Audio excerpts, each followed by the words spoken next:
I'll start my speech in three, two, and one. The term all sizes are beautiful isn't all that great.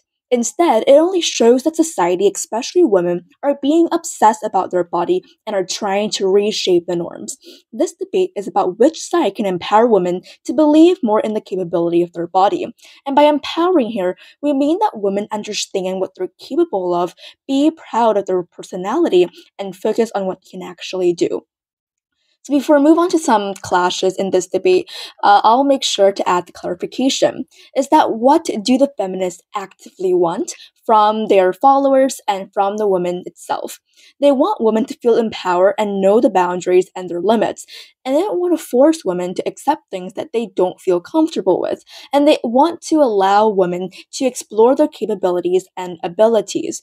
In order for feminist movement to grow and attract more women, they should shift their focus into directly allowing women to respect and appreciate their body instead of paying too much attention to different sizes. In order for the opposition to win, they must explain to us why body neutrality is so bad and why women believing in what their body can do is so bad as a whole. In this speech, I'll go on further to explain how our first and second speech are perfect in this debate and also answer some key questions as to why and compare as to why appearances versus achievement and what women can do. And I'll also answer some key questions such as why positivity is bad towards women and how body neutrality has a bigger impact and is more beneficial to every single group. So, first of all, on the first clash on how appearance versus achievement and what women can do, because like everyone knows in this debate that body positivity, they mainly focuses on like body positivity, they promote self-love and acceptance of all body types, and they challenge the beauty standards, which means that basically all sizes and all shapes are beautiful. Well, as for body neutrality on our side, we're promoting for a shift of the focus away from the physical appearance, but we emphasize that a person's value itself is not all about their body. It's not just about because we believe that opposition seems to think that if you say to a woman, oh, your body is beautiful just the way you are, that will make them feel happy right away.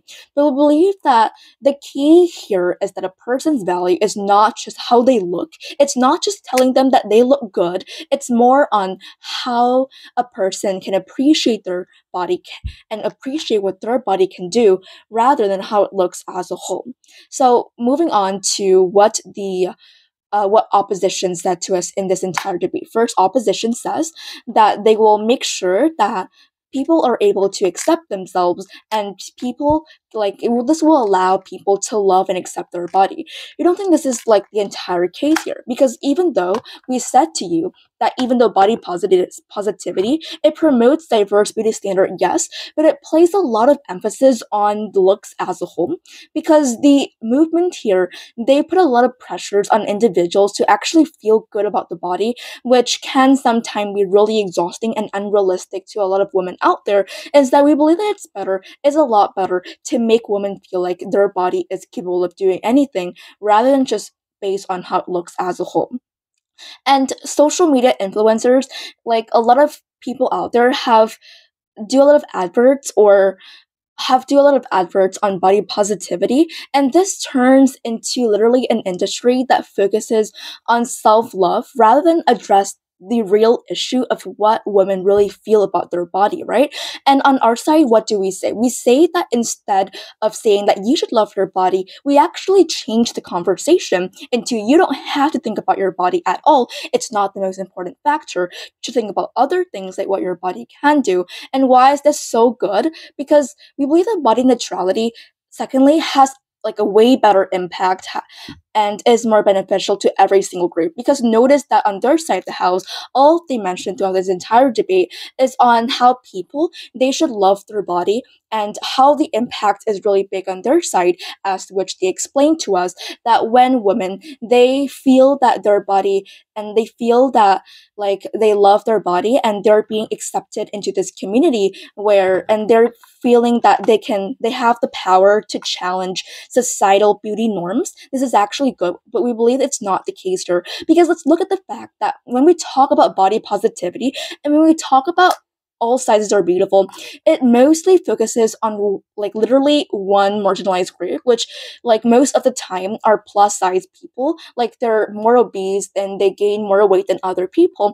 And while sometimes we neglect other kinds of individuals, like those that have like disabilities or chronic illnesses, or even with ED, which is eating disorders as a whole. And we believe that body neutrality, this applies to every single group of people, whether you're skinny, whether you have ED, or whether you are chronically ill. Because unlike body positivity on our side of the house, because body positivity, which requires like constant, literally your emotional effort to feel good about one's body. Body neutrality is really simple because it just encourages people to have like a sustainable mindset that your body is simply a tool that enables you to live into this earth today. And the impact is really big because if we compare the impact on our side versus their side, our impact is a lot bigger.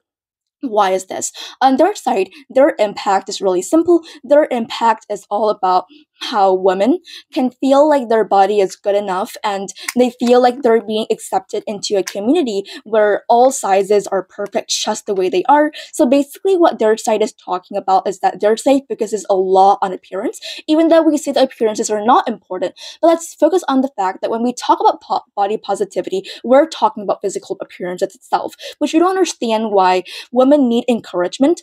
Instead, I think other important values are important. And on our side, our impact is better because our impact, our approach, especially for feminist movement, when we look at the bigger picture and when we eliminate expectations like loving one's body all the time and instead promote like actually accept our body just the way it is and look at it in a more practical and more realistic side, then we deem more beneficial to women as a whole. And the best case and worst case scenario is that, first of all, on their side, right? Even if on their side, the woman on their side is able to love themselves and feels like, even if on their side, the women on their side do not feel the pressure to love their body and they are able to feel encouraged, like they receive encouragement from the feminist movement that positivity is really essential, we believe that our side is still better. And why is this? Because first of all, our side, we promote things such as like we promote sustainability in the long run, which means that body neutrality, we help individuals realize that their body is not just all about appearance. It's not just about, yeah, they're beautiful even if when they're plus size, or they're beautiful even if when they're skinny. It's not just about that. But we help individuals look at the bigger picture, is that their body is beautiful because they can do something rather than they look a certain way. So overall, very proud to propose.